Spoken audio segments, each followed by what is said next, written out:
सियासतदानों की डुबकी पर भारी सियासत होती हुई नजर आ रही है। एक तरफ जहां योगी बनाम अखिलेश की लड़ाई चल रही थी, तो वही दूसरी तरफ अब इस लड़ाई में आम आदमी पार्टी भी कूदती हुई नजर आ रही है। योगी के यमुना में डुबकी लगाए जाने वाले बयान का आप के राज्यसभा सांसद संजय सिंह ने भी पलटवार किया है। योगी जी के घर से 1 किलोमीटर की दूरी पर है लखनऊ में आदि गंगा मां गोमती है। मैं योगी जी के साथ वहां चलने को तैयार हूं।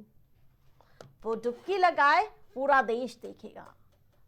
अब डुबकी वाली सियासत आप देख सकते हैं कैसे अब यमुना के बाद गोमती नदी का भी जिक्र किया गया है कि सीएम योगी के जो घर है उसके 1 किलोमीटर की दूरी पर जो गोमती मैया है वो प्रवाहित होते हुए नजर आ रही है।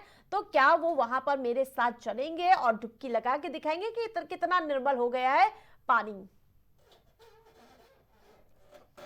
तो अब इस पूरे मामले में समाजवादी पार्टी और कहीं ना कहीं आम आदमी पार्टी मिलकर सीएम योगी को घेरते हुए नजर आ रहे हैं।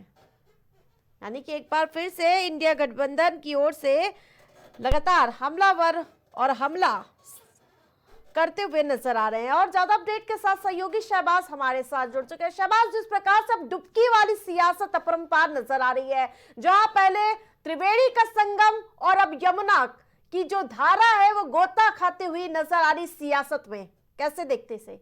आरती, आपको बताना चाहेंगे कि कहीं ना कहीं ये पूरा जो राजनीतिक हंगामा जो चल रहा है वो सीएम योगी के बयान के बाद से ही चल रहा है। जब दिल्ली के रण में सीएम योगी आदित्यनाथ कल कूदे थे और ताबड़तोड़ उन्होंने 3 रैलियां करी थी और उस रैली के दौरान उन्होंने केजरीवाल को यमुना की सफाई को लेकर निशाने पर लिया था। साफ तौर पर सीएम योगी आदित्यनाथ का कहना था कि मैं अपने 54 मंत्रियों के साथ डुबकी लगाने के लिए त्रिवेणी संगम में गया था। तो क्या केजरीवाल अपने मंत्रियों के साथ यमुना में डुबकी आचमन ले सकते हैं? यमुना का पानी आचमन लेने लायक है? ऐसा सवाल उन्होंने कल दिल्ली के चुनावी रैली के दौरान बोला था। जी, लेकिन इसमें अब जब गोमती मैया की एंट्री हो चुकी है और यही नहीं, यमुना में आचमन करने की चुनौती दे देना, और जैसे कि आप देख पा रहे हैं इंडी गठबंधन यानी कि समाजवादी पार्टी कंधे से कंधा मिलाते हुए नजर आ रही है, संजय सिंह हो चाहे फिर आम आदमी पार्टी की तरफ साथ। बिल्कुल, क्योंकि सबसे पहले कहीं ना कहीं योगी के चैलेंज को अखिलेश ने पलटवार करा है। अखिलेश ने सबसे पहले ये ट्वीट किया कि दूसरों को चुनौती देने वाले मथुरा से गुजरती हुई यमुना जी में आचमन करके दिखा दें। उसके बाद अखिलेश के ही ट्वीट पर संजय सिंह का पलटवार देखने को, संजय सिंह ने भी उसी को लेकर कहीं ना कहीं ट्वीट किया। उन्हीं को ट्वीट के बाद, अखिलेश के ट्वीट के बाद संजय सिंह का ट्वीट आया और ट्वीट के बाद उन्होंने बोला कि अगर वो योगी जी वहां चलेंगे साथ तो मैं उनके साथ वहां डुबकी लगाने के लिए तैयार हूँ। बिल्कुल, लेकिन योगी के बयान को कितना तवज्जो देते हुए नजर आ रहा है विपक्ष, क्योंकि एक जो बयान होता है कानून व्यवस्था को लेकर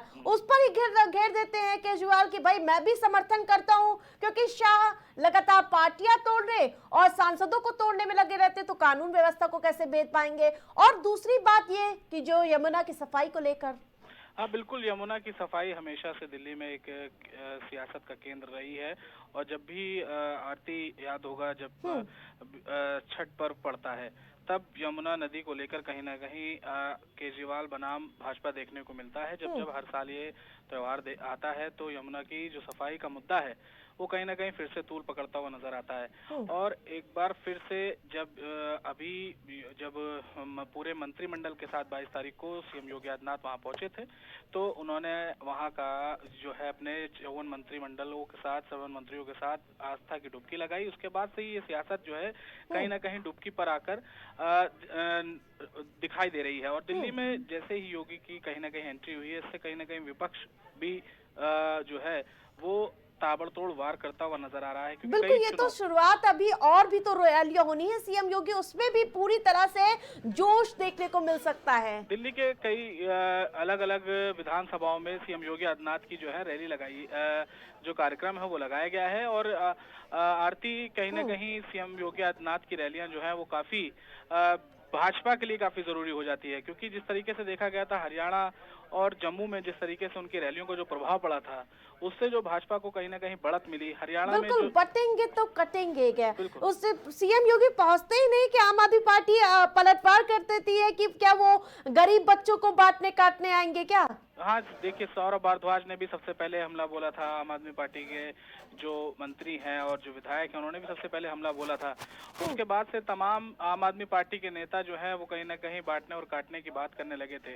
और आज भी जब सीएम योगी आदित्यनाथ मिल्कीपुर के रण में कूदे और जब आज मिल्कीपुर में उनकी रैली आयोजित हुई, तो उन्होंने वहां से भी एकता का ही संदेश दिया है कि अगर एक रहेंगे तो नेक रहेंगे। बिल्कुल, एक रहेगा, सेफ रहेंगे, कौन रहेगा वो तो जनता ही तय करेगी। तमाम अपडेट के लिए धन्यवाद आपका।